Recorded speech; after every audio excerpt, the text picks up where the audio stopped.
This broadcast is part of the IC Robots radio network. Visit icrobots.com for this and many other nerd/nostalgia-related podcasts. You won't be sorry for long.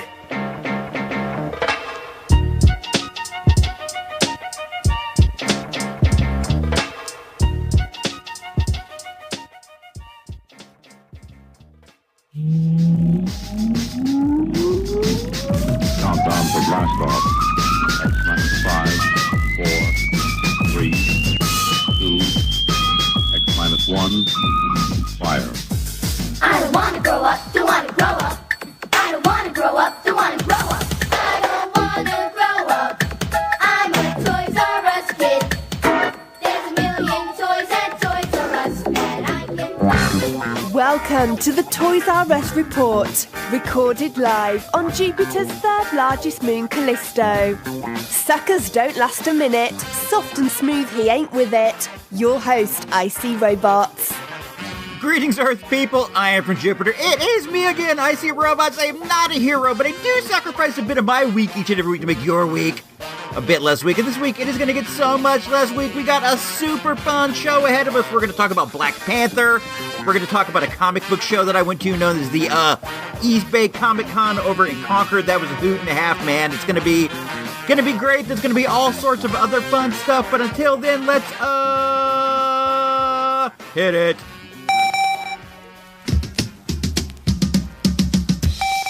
I like tacos. Doesn't mean I go to Mexico. You know what, though? I can really go for a Mexican taco right now. You don't have to go to Mexico for one, Cassidy. Lots of places have Mexican tacos. You know what, though? I can really go for a Mexican taco right now.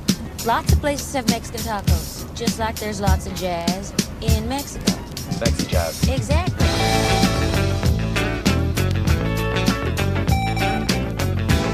Yo, ISR man, you're getting them nervous. They're gonna break down. That is definitely true. The quality of the show, the Toys R Us support got people nervous. And you know what else? I could really go for a Mexican taco right about now, like a Taco Bell taco. Nah, like maybe a taco truck taco. They got like a bunch of super great taco trucks over in this neighborhood here in Santa Rosa called Roseland. There's one that's over by this store. We know it is Dave's store. It's run by this guy named Dave, but other people call it Fatty's Threads. We hit that one up over there, but you know what? The way that they process the onions over there, they have like an onion vat. You know, the onions like sit in the vat. They give me a stomach ache. Onions they've really been doing it to me lately, which is, I don't know, man. That's probably like a sign that I'm on death's door, a sign that I'm on my last legs. But what are you gonna do, dude? You can't avoid a good onion every now and again, especially if you're having some delicious Mexican tacos. This is kind of a fun little story to get started with. So, you know, I'm sitting around the house, I'm just like doing whatever, and 2.0 comes up to me and she's like, "Hey, do we have any of those stores around here where like you can borrow a movie for money, you know, where like you can go and you can get a movie and borrow it, but you have to like pay for it, you know? It's like not like the library." I'm like, "What?" And I go, "Do you mean like a video store?" And she was like, yeah. Like a video store. And I'm like, "You know that I have like a website, icrobots.com, where like I collect and post pictures of video stores and video store stickers, and like I have a show where I talk about video stores and things like that, and that like you're fronting as if you don't even know what they're called." And she's like, "Look, I don't even pay attention to you. I just, you know, I live my life." And I said, "Fair enough." And I told her, "We do. We have 2 video stores in Santa Rosa. We got Good Old Joe Video over by Food Max, and we got Video Droid over by the junior college." I'm like, "Well, what do you want to get? What's up?" And she's like, "Well, I wanted to introduce my gal pal to the Maze Runner movies. We recently saw the third and final Maze Runner. It was all right. If you like Maze Runner, if you like the Maze Runner movie, this was a perfectly fine Maze Runner type movie. If you've never seen it, I can't say, you know, go in and get it. I don't know, man. It's the Maze Runner. What do you want?" So she wanted to introduce her pal to Maze Runner, and I was like, "Hey, that's a great idea." So we all, you know, we got into the IC Robots mobile, the Dodge Ram, and we headed out to Video Droid. I haven't been to Videodroid in a while. We are more of a Joe Video family. We used to go to the Joe Video in Bennett Valley, but that one closed, and we sadly haven't really gone as much to the other Joe Video because it's fairly far from where we are. I know, like, I sound like a hypocrite because I'm always telling you guys to go out to video stores, and I don't even go myself that much. But it's far, man. I don't know what you want me to say. So we went to the Videodroid, and I was really surprised to see that I had an account. The times that we've gone in there, we like picked up some previously viewed DVDs and stuff, just, you know, to be supportive. I hadn't rented anything there in a while, and I was happy to see that I still had my account, and we were able to find the 2 Maze Runner movies that she wanted. They have a section right up near the counter that's called In Demand. These are the movies that people are like looking for, like they're looking hard for. And with Maze Runner being in the theater right now, they had the 2 other ones in the In Demand section, but they were both in stock. So we rented them, and her and her pal went and they got some Jiffy Pop from the store, and they're gonna have like a DVD night over at her house. And I'm like, that is so great. That is so wholesome and great. And I hope they enjoy it. I hope they have a good time, and I hope that this becomes something that she is into and does in the future. She used to go to the video store a lot. We had one over by the Safeway on Calistoga Road. This one was called Bay's Rinkin Video, and sadly Bay's Rinkin Video closed a long time ago, but she used to have a friend that would stay over every Friday, and every Friday we would go over to Bay's Rinkin and either rent a movie or rent some video games. They had like a really nice selection of video games. They had like old school stuff too. They had NES, they had GameCube, Super Nintendo, PlayStation 1, all sorts of stuff. And she would rent like, you know, Super Smash Bros. Or whatever for the GameCube, and they would play that. And that was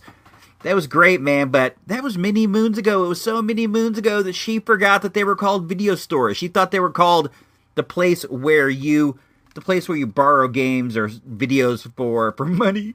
I was surprised that she seemed unfamiliar with the term rent. I don't know about that. I guess we don't really rent all that much stuff nowadays. We tend to buy like everyone else, but the idea of renting isn't, you know, it's not like some weird foreign idea that she's not familiar with. But still, man, we had a good time. Videodroid is a super well-stocked store. They have so many great things. If you follow me on the Facebook, it's facebook.com/ICRobots, or on Instagram, which is just, you know, ICRobots, ISEE Robots. I took some pics when we were over at the Videodroid, and you can see, man, they got like a great cult section. They have like a cult horror section, a cult sci-fi section, just a truly terrific store. And I am glad to see it's still here. If I had to wager, and I would never do this because it's mean, it's cold-blooded, I think that out of Joe Video and the Videodroid, I see the Videodroid hanging by longer. They have a great location. They're directly across from the Santa Rosa Junior College, where a lot of people live. You know, it's a nice community college, but people come from far and wide to go there, and they're like dorms, and they're like apartments and stuff, and they seem like they serve that apartment kind of junior college vibe. They're directly next door to a Little Caesars Pizza, and I can see being like a young junior college youth and going to get myself like a hot and ready Little Caesars and a video, and going home and just, you know, doing whatever, enjoying my time. As a matter of fact, we did get a hot and ready Little Caesars. We got a cheese. It was $5, dude. You could not beat that. $5 for a whole entire pizza. Sure, it's bland. It's bland as can be. But I don't know, man. I kind of like bland food. I really like McDonald's hamburgers, those little flat ones that cost like 89 cents. Sometimes you're in the mood for like a bland piece of food. And when you are, Little Caesars really fits that bill. And Crazy Bread is crazy good. We got a pizza and some Crazy Bread. She rented her movies. It was like a night right out of the 80s or 90s. It was really great. And I hope it's something that we can do again. It was just nice to get out of the house. Look, you need to get out of the house more. Getting out of the house is good for you. It's fun, it's cool, it's convenient to watch Netflix or Amazon Prime or whatever. But look, It's good to get out. It's good to see things. It's good to experience life. You lose a lot of happiness with the convenience that you get living in our digital world. It's important to go. It's important to hunt. We all have like hunter-gatherer instincts that need to be fulfilled, and they can be fulfilled by going out and getting a video and a pizza. So consider that. If you got a video store near you, go out, go get a video, go get a pizza, go home and watch it. It's good for you, man. It's good for the soul. And while we're on the topics of movies and stuff, let's go right into At the Movies, where I'm going to talk about the movie that we saw this week, the big superhero Marvel flick known as Black Panther. In a moment, at the movies, without Ebert, Siskel, or even that dude Roper. But you got Icy Robot, so that's something, right?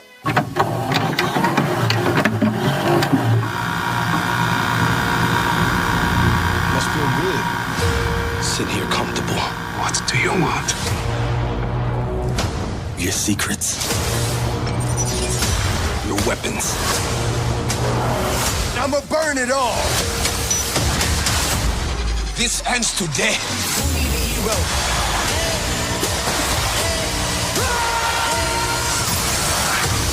Black Panther. You need a hero. Rated PG-13.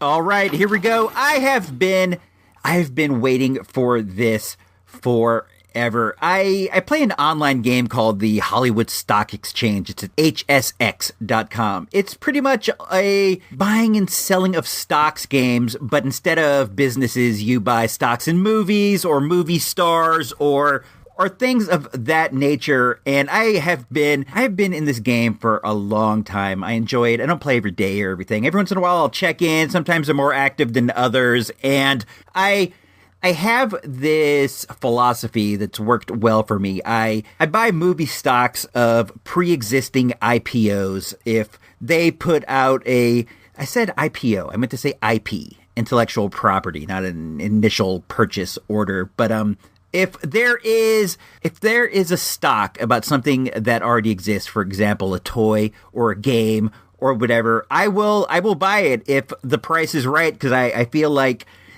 these things always get made. And then many moons ago, I bought stock in the Black Panther movie. This was after Wesley Snipes was connected to it way back in the day of Blade and such. And I have just been sitting on this stock forever. And then one day the movie was announced, and it kept going up and up and up and up. And what started as rather a $100,000 movie money investment turned out to be just north of $40 million in return. So Black Panther has a near and dear place in my heart. I have been watching the progress of this movie for years, and it's weird to see that the movie is actually in existence. And man, I was excited to see it. I always like a new Marvel movie. I always go opening weekends, and this one was getting a lot of positive buzz, and I was into it, man. The fact that it was in Africa made it completely different as far as an idea than the movies that Marvel has put out already. And that right there, that got me excited, because there are so many variations on stories in Marvel Comics. So they can do so many different things, but they tend to do the same things over and over again. But this was, in a lot of ways the same thing you've seen before, but it's locale and its characters and all that stuff made it feel different than the other Marvel movies. And I was stoked, man. So I see a lot of movies, and my movie strategies are usually pretty good, and I'm like, this one's going to be big. We got to get there early. So we showed up a good 35 minutes early, and the wife and the kid were going to grab the snacks, and I was going to grab the seats. I'm the better seat guarder. So I was sent in, and when I walked in, the entire upper section was full. There was like one seat here, one seat there, but nothing even two seats together. And I was like, dang, it's one of those stadium those stadium seating deals. So you got the part that goes up, and then you have the part that's flat on the floor right in front of the screen. There were still seats in the front section, but there was only a smattering, and this was a good 35 minutes ahead of time. So I decided I got to see what we should do, because we don't ever sit in the front section. I don't like being super close. I like to sit in the back. I want to sit like as far back as I can. I don't like being up close. I don't like straining my neck. We, in the entire existence of 2.0, she has told me that she has never once sat with us down in the early section, the beginning section rather, but some of her friends have. So she has sat there before, but it's not anything she's ever done with us in all of the span of her life. So I had to book out and see if they were willing to sit in the front, and the wife is super easygoing. So she's like, yeah, do it. So we had to sit in the front portion. That's how popular this movie was. It is, in my eyes, unprecedented. I have gone to see Star Wars movies. I've seen every Marvel movie opening weekend, and this is the first time that I have gone 35 minutes early. That's a long time, dude. You're going to be sitting there on your phone looking at Facebook for a good 30 minutes, that's a while, but that's what you got to do on these big movie openings. So I was there. We got rooked. I had to sit down in the front, but it was worth it. I enjoyed this movie immensely. Okay, let's talk about it. I don't go in for like the full spoilers. I may spoil like a little something here and there, but if I do, it is completely unintentional. I'm going to be as respectful as I can while still giving a review. You know how I do, dude. You know how I do. So the movie was directed by Ryan Coogler, who he directed Creed. I thought Creed was great. I really liked that movie, and Michael B. Jordan was in that one too. So the movie grabbed me. It grabbed me right from the start. It begins in 1992 Oakland, and when the film comes in, there's Too Short in the back.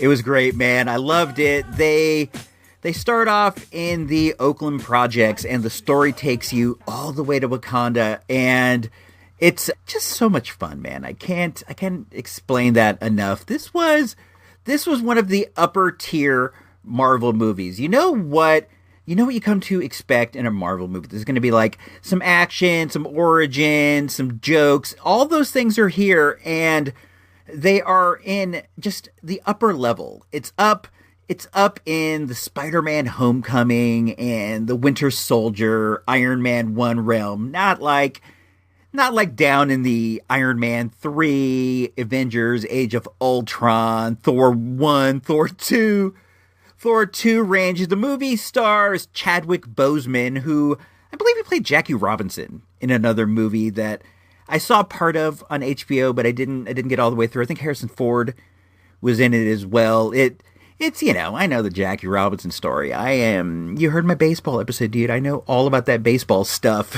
But if you don't, there might be a good way to expose you. It looked good from what I saw. It looked like it was pretty good. Chadwick Boseman is a good actor, man. I was surprised to see that homie is 41. He looks so much younger. Good for him. He is the Black Panther, King T'Challa of Wakanda. Wakanda is like the most advanced place on the planet because they have a vibranium. This amazing mineral, vibranium, is there. It can seemingly do anything, and there's a giant deposit of it on Wakanda, and Wakanda's used to become like the most advanced nation in the history of nations, but they keep it on the DL. They don't let people know. They front like they're farmers, and they front like they have. Well, they don't front. They do. They have a isolationist kind of policy. They don't want to give any aid. They don't want to get any aid. Just step off, and people do. But like on the download tip, when you go to Wakanda, it's like the most amazing place. There is like so much dope technology. They have these wrist communicators that it looks like they use particles of vibranium to make like 3-dimensional images of the person you're talking to. That was just the tip of the iceberg, and I don't want to spoil any of the fun things that you're going to see in the movie. The movie starts off with T'Challa just becoming the king after his father T'Chaka has faded away, and he's facing the trials and tribulations that any sort of a king faces when he's sent on a mission. He sends himself on a mission. It's interesting that dude does superhero missions while being the king. In my opinion, I think being the king is probably like a lot of paperwork and stuff, but maybe he has, more of an efficient system, and he has other people who are more adept at that kind of stuff doing it. But he's off on a superhero mission, and this leads to conflict. And then there, of course, is a supervillain in the movie. And this one's a really good one. It's Michael B. Jordan, who you might know from Creed, you might know him from Friday Night Lights, you might know him from any number of things. He was Johnny Storm in the Fantastic Four movie that just came out, the Josh Trank one. This guy's a dynamite actor, and he really does a service to this character, Killmonger. Marvel they have kind of a villain problem. Their strength isn't in the dudes that they fight. I think their strength is probably in their comedy, but that's neither here nor there. But this guy Killmonger is a really good villain in that he has a very clear, very believable motivation for what he's doing. In a lot of ways, you might leave the movie going, I don't know if he was really the villain necessarily. He may have been right about some things, which is a very, very good thing to see in a villain. A villain's not like a guy who's like, I'm just evil. I do evil for the sake of evil. People do what they think is right, and it makes sense. Seems like the right thing. That's what makes a good villain, and he definitely has that. And, he also has terrific acting. And this movie was well acted on all fronts. I think that the breakaway character in this is the Black Panther's younger sister. She's like the one who does the tech. She makes the Black Panther suit. She makes all these awesome things. I don't want to spoil any of these awesome things that you're going to see, but in the movie, you get the idea that she is a genius on par with Tony Stark. She might even surpass Tony Stark. As far as likability, she definitely surpasses good old Tony Stark. She's like the shining light of the whole thing. Forrest Whitaker is in it. Good old Saw Gerrera. Borgullet will know the truth. He is T'Challa's uncle. One thing that is kind of wild that I discovered about Forrest Whitaker in the movie was that they used digital trickery, CGI, to work on his I don't know what you would call it, his eye, his lazy eye. I don't know what it is. He has some sort of an injury to one eye. I'm not sure exactly what it is, but they used camera tricks to make his eye be the duplicate of his other eye. I thought that was very strange because I don't know, his eye is one of his trademarks, isn't it? Isn't it one of Forrest Whitaker's trademarks? Anyway, they did that. I thought that was weird. I don't know what else I can say about the movie except that it plays really short. There's more that I can say. There's a lot more that I can say about the movie, but I don't know how much more I can say without giving anything away. I want you guys, when you see it, I know you're all going to see it. Everybody's seen it. The movie's had one of the, I think it was, at this point,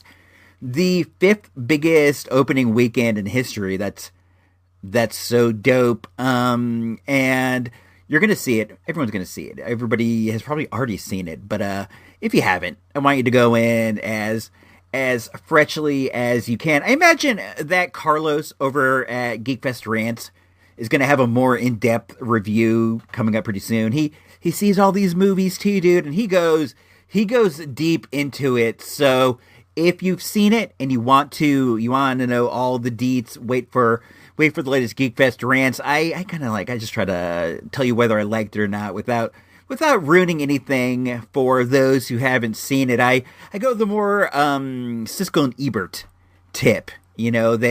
They would give it the thumbs up, the thumbs down. I give it mics, but get the idea, dude. So the movie is 1 hour and 35 minutes long, and I thought it played really short, to be honest with you. When they get to the battle at the end, I was like, whoa, we're here already, and that's a testament, man, because I am never in love with the third act of a Marvel movie, as you guys all know, and I can't say that this third act was that different. They have a big fight at the end, but it was good, and I had a good time. So on the good old-fashioned Source Magazine mic meter, with 1 being a dud and 5 being an all-time classic, I am going to give the Black Panther 4 mics. 4 mics.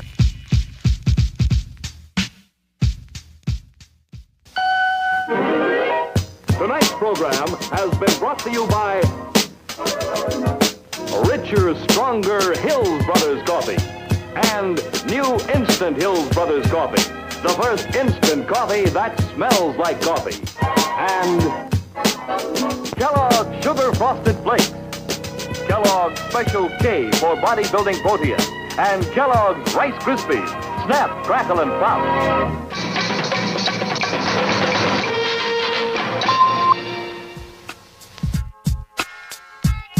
This week IC Robots took a short trip down the road, all the way to Concord, California for the East Bay Comic Con. Yo, IC Robots, show 'em what you got. I don't think I got a lot. I think I got something, but it's not a lot. I went to a con this past weekend, and I think I might be coming down with a bit of a cold. I'm not sure. I might just be tired. It's hard to say sometimes. It's without somebody else here to like take your temperature. It's hard to say, and there aren't any other human beings up here on the Jupiter moon base who can take my temp to see how I'm doing. But I'm hanging in there. Don't even worry about it. I never fail to come down with something when I go to a Comic-Con, because these things are super fun and super great. It's awesome to be around your own people, but at the same time, it's like, man, you are just breathing other people's germs in. They're just like jam-packed with fools who are all breathing the same air, all touching the same stuff. And if there's like one dude there who's sick, I feel like everybody's going to get sick. And your boy may have a bit of a cold, but don't worry, man. I'll kick it in a day or two. I'll no sell it, and I'll just persevere. So this past Sunday, me, the wife 2.0, and her gal pal all went down to the East Bay Comic Con, which is in Concord, California. Concord is maybe like an hour and 20 minutes away from Santa Rosa. You go through Vallejo, you go past Six Flags, and there you have it. You're in Concord. It's a nice town. It's cool, man. There's nothing against Concord. I don't know what's in there except for the East Bay Comic Con. The only times I've ever been there have been for this con. I've gone twice now. I think I went 4 or 5 years ago. If I remember correctly, it was at a different location than this time, but I am not sure. It was at a hotel. This was either a large small con or a small medium con, depending on how you look at it. There were 2 vendor rooms and a room for panels and a big space in the middle where people were just like milling around, doing this, doing that. You know how like cosplay dudes do. They were just like walking around, having a good time, and it was all good, man. I had a good time. Let's start at the beginning of the tale. I first heard about this con, this particular year's con, a couple months back, but I failed to put it on the calendar. That's how you get things done, dudes. You get a calendar and you write down the dates of like future events that you want to go to. So when you flip it over and you see the new month, you know that's what you're going to be doing on those days. These things of like, not writing it down, just kind of playing it by the seat of your pants. That doesn't work, man. You will get nothing done. But I failed to put the con on the calendar, and then it kind of popped up on my Facebook feed that, hey, that con that you had mentioned you may be interested in is actually coming up this weekend. But there was going to be like a huge flea market over at the Vets building. I get the weekly flea market updates, and they were telling me that there was going to be like 130 vendors seats or spots rather already rented, and we also made plans to go over and have dinner at my uncle's house that night at 5, and I totally wanted to go to the con, but it was a question of whether or not we could go to the flea market, go through the flea market, give it the time it deserves to see everything that's there. The day that you don't go is the day that the thing you've been looking for your whole life is going to be there. That's how it works. So you got to go, and the question was whether we can go through there, give it the time it deserves to find that thing that we're looking for, and then still get in the car, drive to Concord, give the con the time it deserves, and then come back in time to go over to my uncle's house. I I also wanted like a gap. I have a hard time doing like a million billion things in the same day. I get drained, man. I get drained being out in the public. It's not like the energy output that drains me necessarily. It's kind of just being around people to a large degree. Really, I don't know, man. It kind of drains me. So I wanted to come home and have a bit of time to chill before we went to the uncle. So it meant we're gonna want to be back around like 4, and that was pushing it tight. So when we woke up that morning, I was stressed out a bit. I tend to stress out about time. It's a weakness of mine. I do admit I stress out about having enough hours in the day to do all the things I want to do, and I was kind of like, I don't know, pitching a fit, as I am known to do. But the wife was useful, and she pulled it all together, and she's like, look, we'll just, we'll dip through the flea market, we'll go to the con, and then we'll come back. She has this way of, like, talking to me in, like, this soothing voice that gets me to do things. And I said, you know what? Let's do it. So we hopped in the car, and we first went to the flea market, and I will admit we didn't give the flea market the time it deserved because we were kind of pressed for time, but we did manage to see everything, and we managed to talk to my brother-in-law who sells down there, and we had a good time. I was able to find, like, 4 or 5 Wizard magazine back issues. I love Wizard magazine. I wish it was still around. I love it the most. It was like my favorite magazine of all the time. And I'm always like reading and destroying my back issues. So I'm in this constant process of buying new ones all the time to just keep the cycle going. And I was able to find a few Wizard magazines and a couple other weird things. So it wasn't like it was like a giant waste of time, but I don't know, man. If it would have had more time to spend, I would have been more successful. But we did it, and then we hopped in the car, and we dipped all the way to Concord and made it in time to, not miss any of the fun panels that were going to be there that day. The main person that I wanted to see at the con was Marta Kristen, who you might know as Judy Robinson from Lost in Space. I am a giant Lost in Space mark. They used to play this back on USA back in the day of like the USA Cartoon Express, and I would watch the show just about every day. I was so into it. It's one of my favorite shows of all the times. I haven't seen it in many years. I'm not really like the type to go and watch things on DVD. If it's on TV, I'll watch it. If I have like, some episodes saved on the DVR, I'll watch it. But I don't so much go out and search for things. If they're there, I'll check them out. And Lost in Space hasn't been there for a long time, so I don't see it as much as I would like to. But I was super jazzed to go to Concord to check out Marta Kristen, who was, Judy Robinson, the daughter of the space family Robinson. Man, I am so in love with Lost in Space. I think that this is maybe the show that started my lifelong love of sci-fi. It might be Star Trek, but I think that I was actually into Lost in Space before I was into Star Trek. I've always loved Star Trek. I've always been a fan, but there was, a like wholesome family vibe that I really dug about Lost in Space over Star Trek. Star Trek's cool, man. Star Trek is like my favorite thing in the entire world, but the first thing that I loved heavily was Lost in Space. I think if I'm remembering correctly, USA would play 2 episodes a day, and I would watch them both. Can't get back to Earth. In your house, you have a space tracking system. It's called your TV set. Right. Use it to follow the adventures of Lost in Space on USA. Today at 10, 9 Central.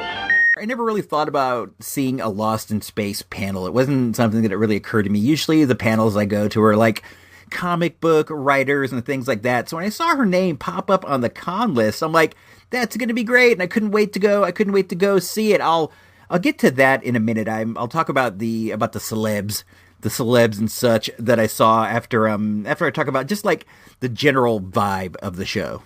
The show, like I said, was in a hotel, right? It was in a hotel, so the main crux of the show was in like the courtyard of the building. It was like made up to be like outside, but it was inside. It had like stones and a pond, and there were like fake trees and stuff. It was cool. It sounds like it's silly, but it was in fact cool. And the main area was where like the cosplay dudes and all the people like that. I myself, I don't cosplay. I definitely definitely have respect for the art of making these really dope costumes. I think it's cool, man.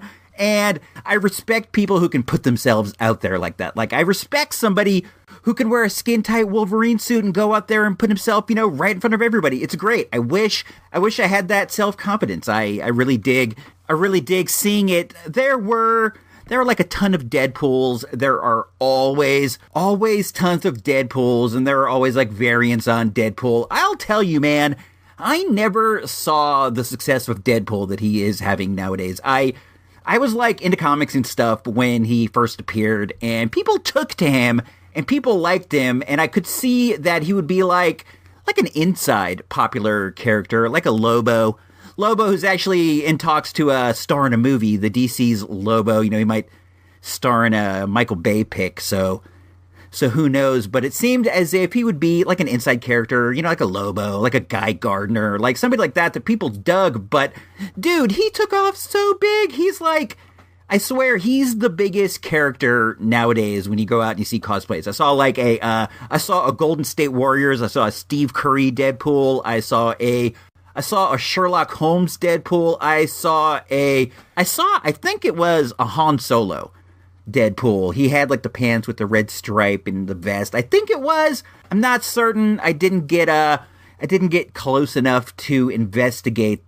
There were two cosplays I saw that really stood out to me, and I'll go from number 2 to number 1. I saw a sexy Velma from Scooby-Doo that just blew my mind. I like Scooby-Doo. I dig it. I used to love it when I was a kid. I don't have the fandom anymore. I don't watch the new movies or anything. But dude, you were always led to believe that Daphne was, the sex pot of the show. And hey, there's, nothing wrong with Daphne. But when you see a Velma in real life, it's like, zoinks, dude, jinkies.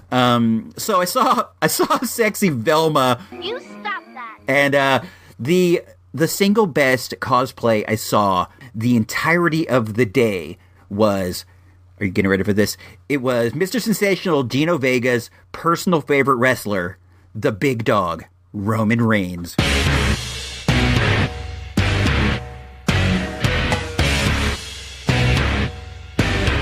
Yep, there was a dude there dressed as WWE superstar, the big dog, Roman Reigns. When he was there, it turned the whole con into his yard. If you catch my drift, the big dog, Roman Reigns, was there. And there was a dude with him who I think was supposed to be Dean Ambrose. I think it was supposed to be like a Shield reunion, but it could have just been like a dude in a bulletproof vest. I don't know. I know that you guys don't like a lot of wrestling talk, but I've always thought that it was weird that they allow Roman Reigns to go out there and compete in a bulletproof vest, as well as his sometimes on again, off again pal, Dean Ambrose. I mean, it's cool, man. If they would let me wear one, I would do it. But back in the day when D'Lo Brown did it, it was controversial. But nowadays, it's just like, the McMahon favorite, Roman Reigns, is allowed to do it like it ain't no thing. But back to the con, it was a lot of fun, man. If you get a chance to go to these kind of like small time cons, always take it, because a day spent out there looking at toys and looking at people in superhero costumes is always a day well spent. So we've gone over the atmosphere, we've gone over some of the cosplays, we've gone over the big dog, Roman Reigns. What else is there? I wanna get to some other things before I talk about the panel. Let's talk about the vendor room. There were 2 vendor rooms. At first, I could only find one, and it was cool, man. I wasn't able to get that many pictures, though, unfortunately, and the ones I didn't come out that great, because for whatever reason, the conference room that it was in had really dim lighting. So my pictures, they didn't come out like I wanted to, but there were like a few comic book vendors with like cool old stuff that I got to dig through. There was one guy who had like 6 or 7 different copies of the first appearance of Harley Quinn, the one in the Batman Adventures, which is, considered like the real first one. Some people think it's Mad Love, but it's not. It's the Batman Adventures one. But some dude had a grip of those. I was standing there like admiring his wall of first appearances, and this guy comes up, and I don't know what comic he was talking about, but like this angry dude in a super tight shirt and a hat comes up and he goes, "Hey, that book you got for $500, I can get that all day for $300 anywhere. So I don't know why you think anyone's gonna buy from you when your prices are so high and real prices are so low. You're a jerk. And I'm standing there going, this is wild. And the guy goes, well, this one's in really great condition. It's a 9 or a 10. It does sell sometimes for as high as $500. And he goes, you don't know nothing. And he walks away, and I could see the dude was like, he was affected by this guy popping off at him. He got his feelings hurt. I could see it in his face.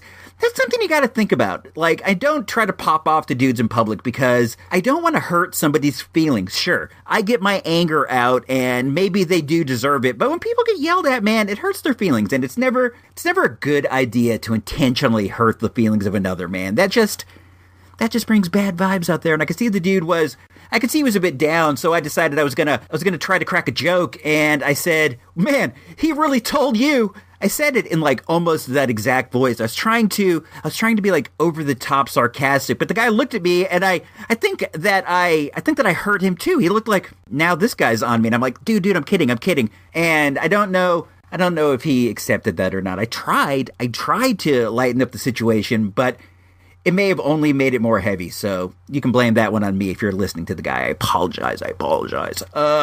So there were a ton of like bootleg Legos. I think these are neat. I've only bought a couple. I bought 2.0, a Sonic the Hedgehog in the past. She's like a Sonic the Hedgehog maniac. I bought that for her, and I bought a Batgirl one time on eBay. I got it for like 3 cents. I'm not even kidding you. It was like 3 cents with 90 cents shipping. So that was a good deal.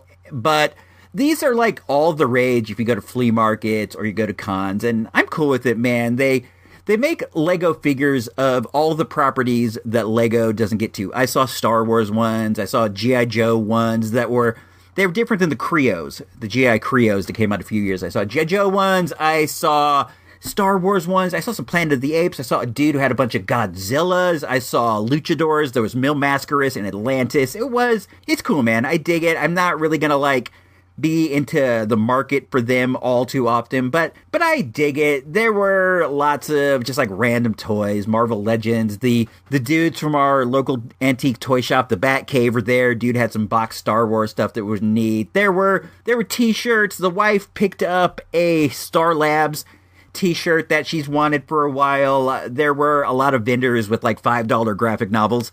That's my jam. $5 graphic novels. There's always people there with graphic novels that maybe, like 5, 6, 7 years or older for $5. And I always go home with at least like 5 or 6 books. And I did this time too. I got a couple Powers books. I got an Avengers book, the Korvac saga.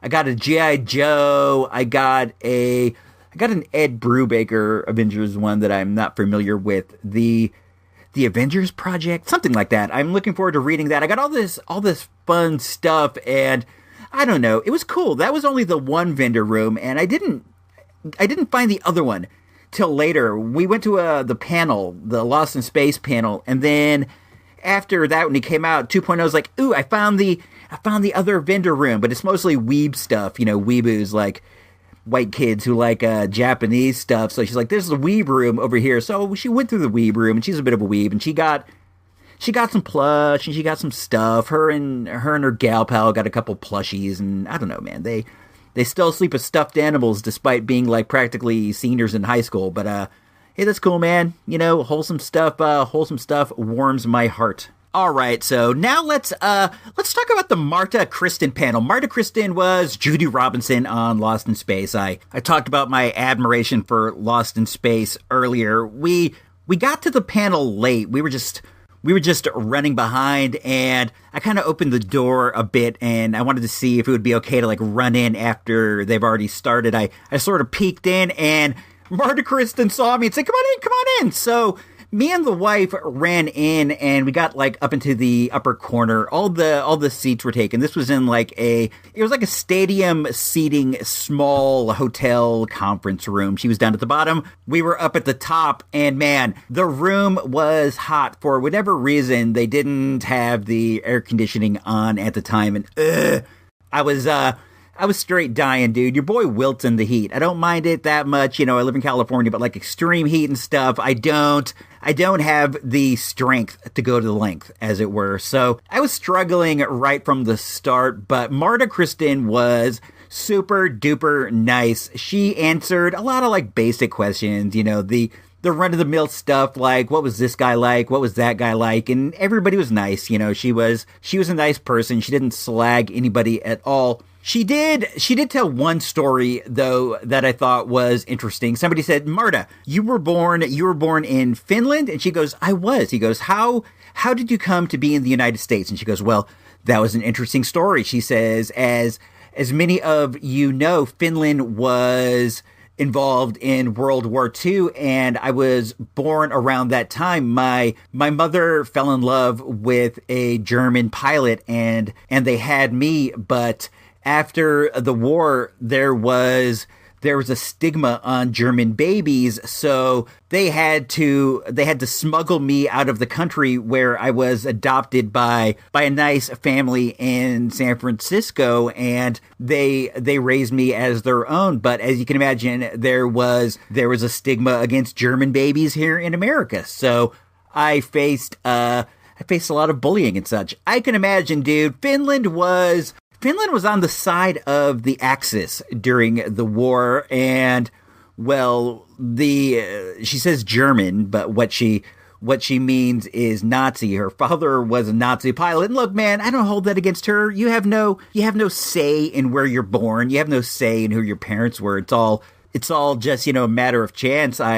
I'm just saying this to illustrate that, man, she was born with a heavy handicap against her. The war was over, and people could not have been too positive about the Germans after World War II here in the United States. So, man, she was facing an uphill battle right from the jump, and I hope it wasn't too hard on her. She seemed like a nice lady. I don't think that she said anything during the panel that was like real groundbreaking stuff. Just, people were asking her about this and that, and how was this guy, and what was it like doing this? And she was super positive. Everything was great. Everyone was nice. It was all good in the hood, and I can definitely appreciate that. I started to wilt like super heavy during the panel. Like I was telling the wife, I'm like, I got to get out of here, but I don't want to be rude. It was so hot. I felt like you could see steam coming off my hands. And for some reason, I neglected to leave my jacket in the car. It was cold when we left,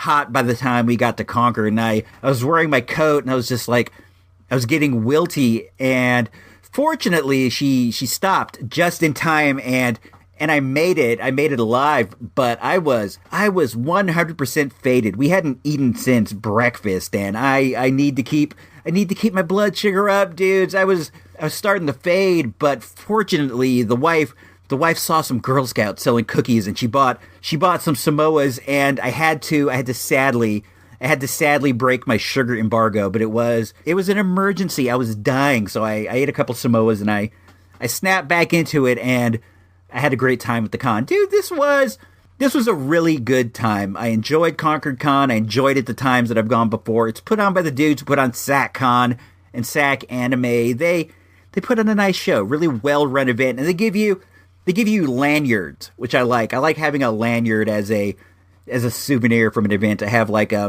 have a board, where you hang keys with like little pegs, and I hang the lanyards on the pegs. It's fun to see them from all the shows that you've been to. It's nice souvenirs. So there you have it, dude. Concord Con 2018 was dope. I had a great time. Let's move on to the final segment of the show. Please drop by supportthereport.com and consider becoming a show patron for as low as a measly $1 a month. It's the right thing to do.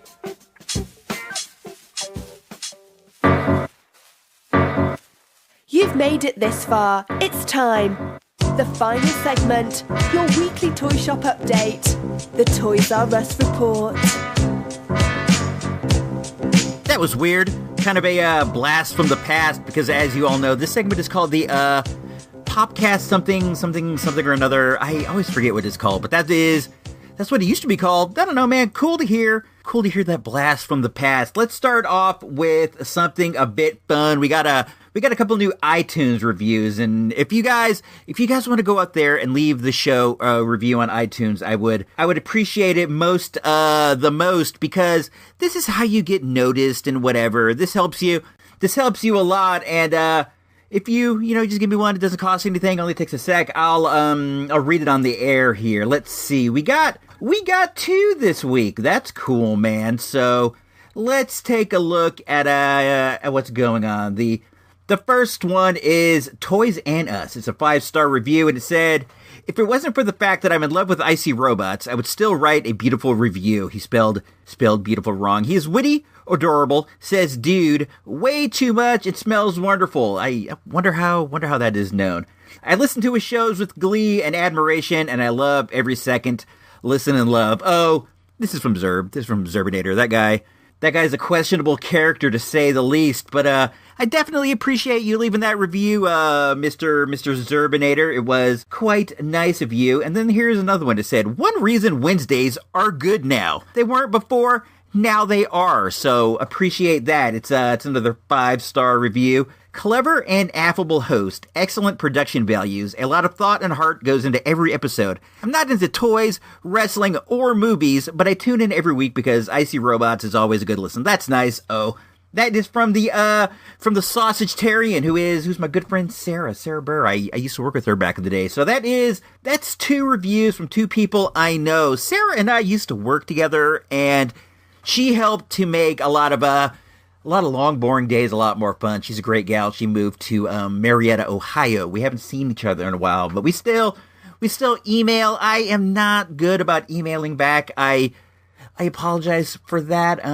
She deserves better. She deserves a better friend. But man, I spend so much time doing this that it's hard to get a note out if you catch my drift. But Sarah's a great gal. I miss her a lot. She's a dear friend. I think about her all the time. She actually sent a postcard to my wife recently. She heard that my wife was getting into the Barbie collecting racket, so she sent her a postcard of some Barbie things she used to have. It was very sweet, and the wife appreciated it a lot. I don't know if she's responded. She said she was going to, but I don't think she has. She's also not good about that. But the old wife is busy, man. It's a busy life having a teenager, and that's just how it is, But Sarah, that was awesome of you, and I appreciate that from the bottom of my heart. If any of you guys want to go out there and leave us an iTunes review, I'll totally read it on the air. This is a super helpful way to help the show to become the success that we all know it should be. So let's see. I was going to talk some toys. That's why I left the original Toys R Us Report segment intro in there. I got some stuff. I got Star Wars stuff. I've been buying so much Star Wars stuff. I don't know what's up with me. I got a Rogue One box set at Concord Con, or it should be called Concord Con, but it's called the East Bay Comic Con. It's in Concord, but at any rate, I got this at the East Bay Comic Con. It's a 3-pack of Rogue One characters. It has Jyn Erso and Cassian Andor in their Edu outfits. That's when they went to go pull a hit on Jin's dad over on that cold planet. They're wearing like winter gear. I already have this Jyn Erso, and this isn't really the Cassian Andor that I like, because he has like that Han Solo Hoth outfit. But the reason that I wanted to get this is because it has K2SO, the droid in it, the reformed Empire droid who, he provided kind of comic relief in this very dark film. I'm K2SO. I'm a reprogrammed Imperial droid.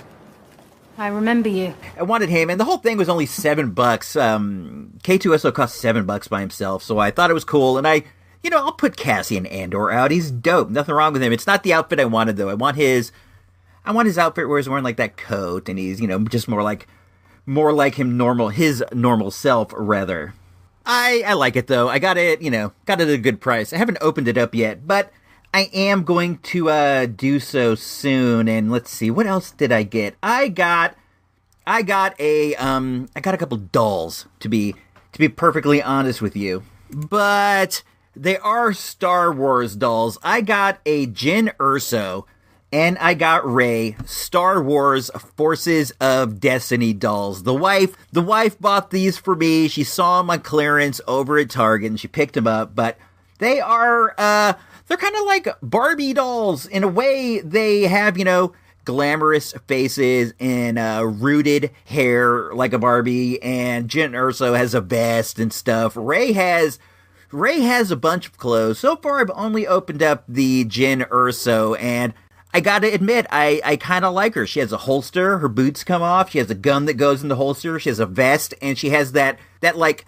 scarf with a hood that she wears when she's trying to be like on the down low. This is Felicity Jones from Rogue One. She doesn't look a lot like Felicity Jones. She has a very glamorous face, and that's not to say that Felicity Jones isn't glamorous, because she definitely is, but she doesn't look like this. The Rey is cool. She comes with a BB-8. This is the Rey at the end of the film, when she goes off to that at the end of Force Awakens, when she goes off to find Luke Skywalker, where she has like the same kind of clothes that she was wearing when she was on Jakku, but now it's like more of a tailored outfit, and she has like the same hairdo and everything. She has an accessory. Let's see what it is. I'm gonna grab it. I have it up here with me. It's I hope you can still hear me. I kind of think you can. I got it over here. I should have had it with me, and I apologize. I'm coming back down. She has the blaster that Han Solo gave her, and it looks like a nice replica of that said blaster. You know how to use one of those? Yeah, you pull the trigger. A little bit more to it than that. You got a lot to learn.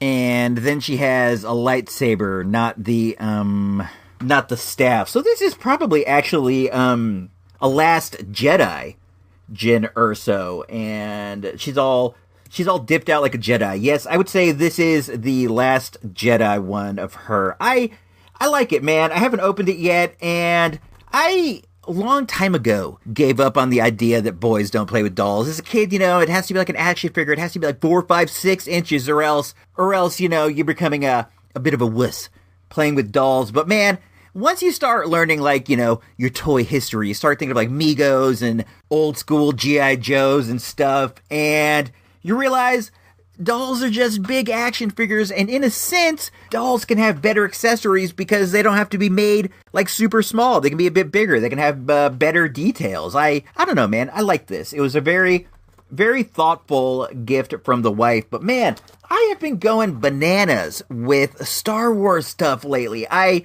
don't know. It's like I'm in love with Star Wars all over again. And that's cool, man, because these were only $10. These $2 were $10 each. That is fantastic. They also make a Sabine from Star Wars Rebel, the gal in the pink Mandalorian armor. I might go grab her too. I think I might. It looks like her helmet comes on and off, and that would be fun. Also, they make a Princess Leia that I saw it is from Return of the Jedi. She is from Return of the Jedi, let's say. Let's just be all the way polite to that. It's the Return of the Jedi one, where she's wearing like the green parka and all that stuff, and she comes with an Ewok. I wish that there was a more like Star Wars the first movie. Let's see if there is. Away from the microphone, I am.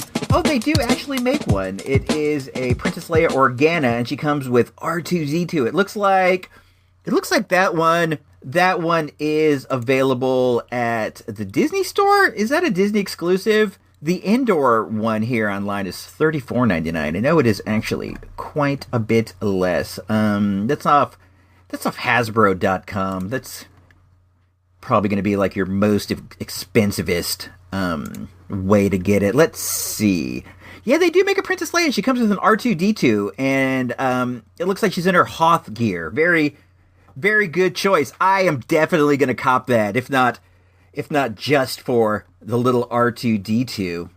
It looks like they also make a Chewbacca and a Luke Skywalker, as well as Kylo Ren. I would get Kylo Ren, I think. There's something cool about that guy. He's a funny emo Sith. Or is he Sith? No, he's a Ren. He's Knight of Ren. I don't know. Who cares? He's a good character, and I enjoy him a lot. Did I get anything else? I got those comics. I told you about those comics. I got these figures. told you about these figures. Oh, I was watching a movie on TV, and it's a movie I've seen like a million times, but something really stood out to me that I wanted to share. I want this to become the philosophy of the show. This is how we're going from this point forward. If you learn nothing else, and I'm going to assume that you will learn nothing else, at least you can learn this. The movie was a movie known as Semi-Pro. It's a basketball movie with Will Ferrell. It's set in the 70s. It's like the old American Basketball Association, the ABA, which was like a funkier cousin to the NBA. And while they are having a team meeting introducing a new player, Will Ferrell, he points out the team's philosophy, which is now our philosophy on the show. Let's give it a listen. E.L.E. That's right, E.L.E. What does E.L.E. stand for? Everybody love everybody. Everybody love everybody. Right there up on the wall.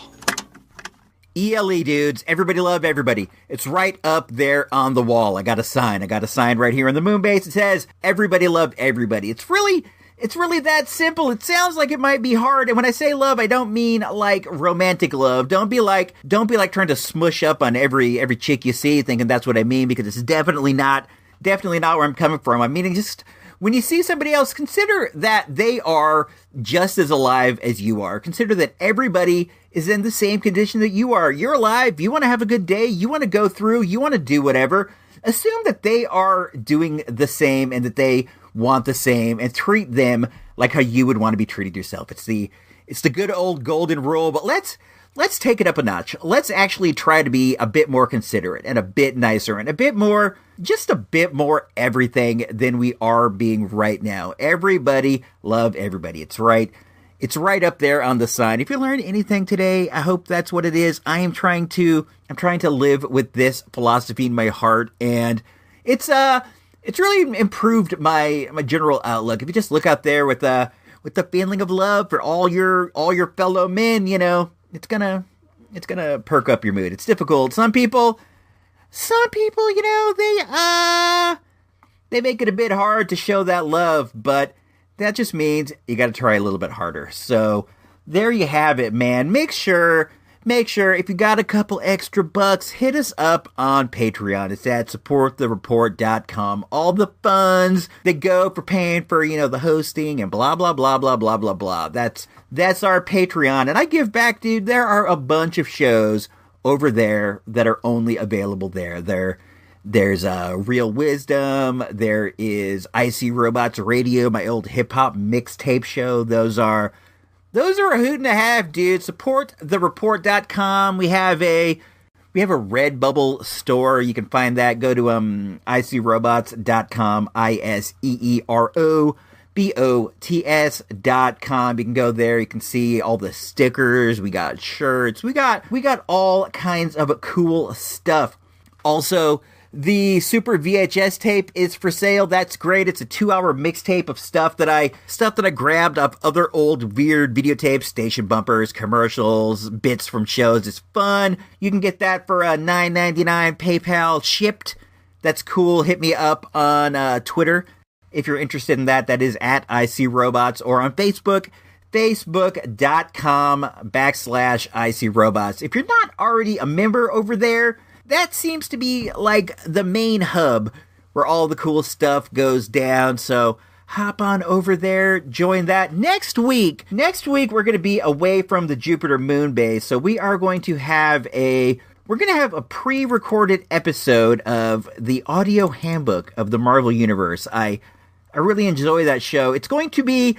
This one's going out to good friend of the show, Eric Purcell. Eric Purcell is on the road. He's a long-distance trucker, dude. He's like Chris Christopherson and Convoy. You know, he's bringing in stuff that we need. This one goes out to him. We're gonna learn about Razorback.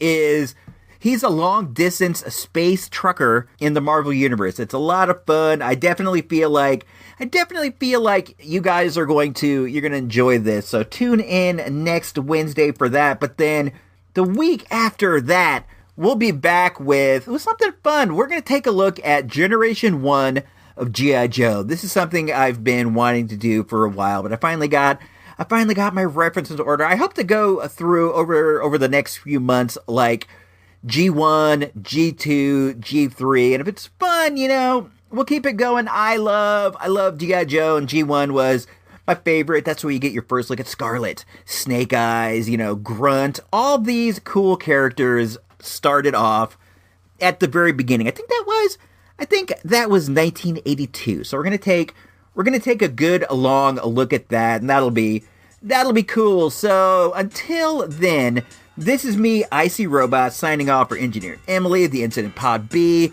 Iceberg 13, and everybody else who helps to bring this show to us each and every week. When I say us, I mean you. So until next time, guys, if you don't know, now you know.